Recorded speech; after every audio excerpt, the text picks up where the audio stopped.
Hey guys, in this video, I will show you how to order new Cash App Card. Alright, so let's begin with the video. First of all, open the Cash App on your phone.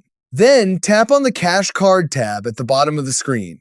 If you're ordering a Cash App Card for the first time, simply tap the Order Cash Card button and follow the on-screen instructions. But if you already have a Cash App Card and want to order a new one because you lost it, it expired, or you want a different design, scroll all the way down and tap Design a New Card. Now choose the card design that you want. Cash App offers different card styles, including standard plastic cards and premium metal cards. Simply select the one you like.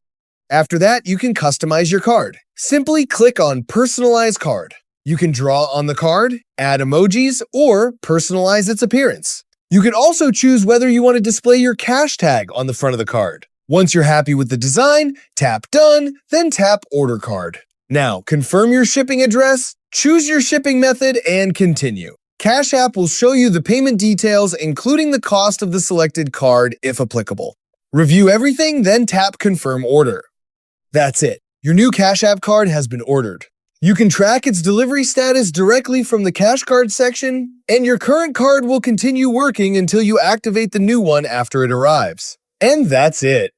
So that's basically how you can order new Cash App Card. So that's all for this video. See you in the next one. Thanks.